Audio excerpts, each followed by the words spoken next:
রায়বাড়িতে আবারও মোহনাকে ফিরিয়ে আনলো আদ্রিত। হ্যাঁ বন্ধুরা, এমনটাই দেখতে পাবো আমরা গৃহপ্রবেশ ধারাবাহিকের আগামী পর্বগুলোতে। বাড়ির সকলে মিলে চিন্তা করতে থাকে তারা এখন কি করবে। ঠিক সেই মুহূর্তে রূপক ও ঋদ্ধি বাড়ি ফিরে আসে। সকলেই জিজ্ঞেস করে তারা কোনো কিছুর ব্যবস্থা করতে পেরেছে কিনা। তখন তারা জানায় আকাশ সকলকেই ফোন করে জানিয়ে দিয়েছে যেন কেউ আমাদেরকে সাহায্য না করে। ঋদ্ধি বলে যে দাদা ভাই আর শুভ টাকার জন্য কথা বলতে গিয়েছে, যদি তারও কোনো ব্যবস্থা না হয় তবে রয় আমেরিকানের মতো আমাদের বাড়িটাও এবার আমাদের থাকবে না, এই বাড়িটাও আমাদের হারাতে হবে। ডোনা তখন বলে যা হয়েছে শুধুমাত্র সবকিছুর জন্য দায়ী শুভদি, আর শুভদির জন্যই আমাদের এতগুলো মানুষ আজকে বিপদের মুখে। সেবন্তী তখন বলে একই কথা বারবার কেনই বা বলছিস, শুভরই বা কি করার ছিল?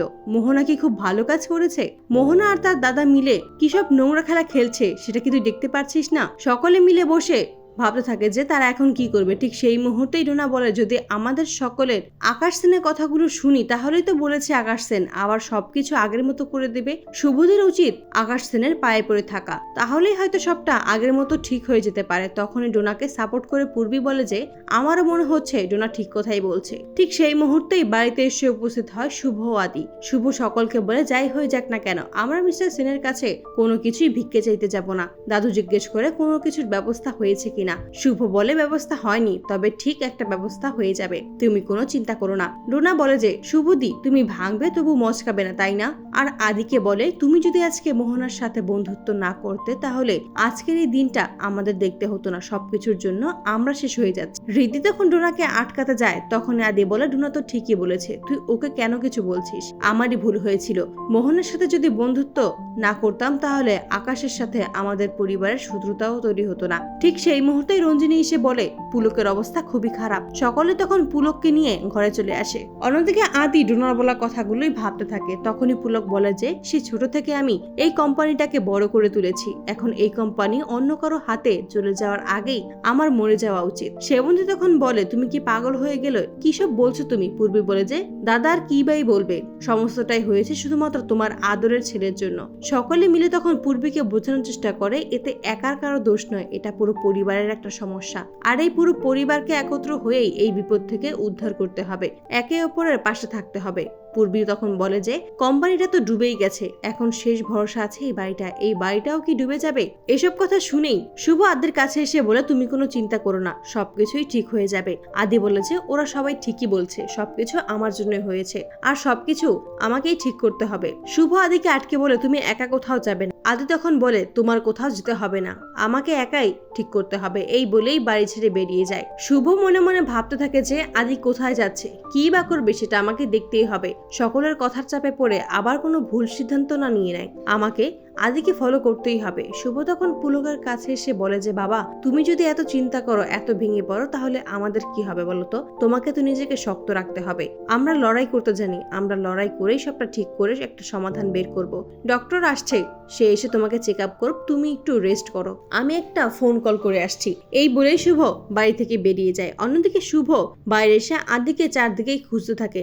আদিও যখন আনমনে হাঁটতে থাকে আর ডোনার বলা কথাগুলোই ভাবতে থাকে, সে বুঝতে পারে না এখন সে কি করবে। শুভ চারদিকেই আদিকে খুঁজতে থাকে কিন্তু কোথাও খুঁজে পায় না। অন্যদিকে কেশবকে কেউ সামলাতে পারে না, বাড়ির সকলে চিন্তা করতে থাকে শুভ আর আদির জন্য। ঠিক সেই মুহূর্তে শুভ বাড়ি ফিরে আসে। সেবন্তী তখন শুভকে বলে দেখেছিস বাড়ির সকলের এরকম একটা অবস্থা, তার উপর তুই এবার কোথায় চলে গেলি? কোনো বিপদ না হয়ে যেত আমাদের এভাবে না বলে আর কখনো কোথাও তুই যাবি না। একটু পরেই সেখানে আদি এসে উপস্থিত। আদিকে দেখেই বলে তুই কোথায় চলে গিয়েছিলি? কিন্তু আদি কোনো কথা না বলেই ঘরে চলে যায়। শুভ তখন আদির পিছনে ঘরে যায়। আদিকে বোঝানোর চেষ্টা করে শুভ যা হয়েছে এতে তোমার কোনো দোষ নেই, এরকম বিপদ অনেকবার আসবে, কিন্তু আমাদের নিজেদের লড়াই করতে হবে, আমাদের লড়াই এখনো শেষ হয়নি। কিন্তু আদি কোনো কথাই বলে না। শুভ বুঝতে পারে না হঠাৎ করে আদির কি হয়ে গেছে। তারপরের দিন সকালে আদি যখন বাইরে যাবে তখনই শুভ বলে তোমার কি হয়েছে?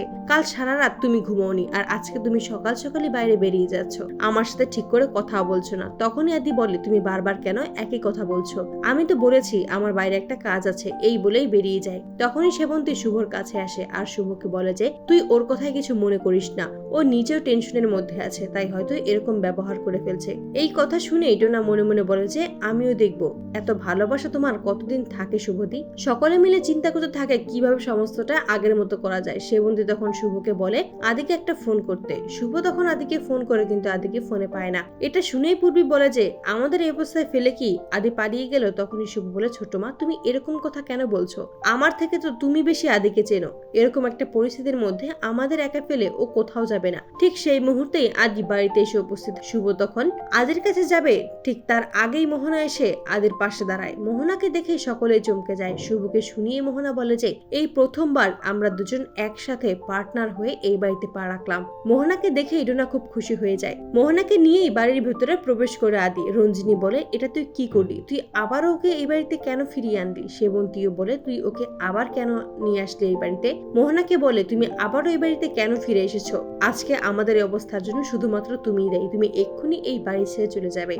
মোহনা তখন বলে আমাকে ভুলেও এই বাড়ি থেকে তাড়ানোর চেষ্টা করবেন না, তাহলে আমার দাদা কি করবে আপনারা তো ভাবতেও পারছেন না। সেবন্তী তখন বলে তোমার দাদা আর কি বা করার আছে, কি বা বাকি রেখেছে?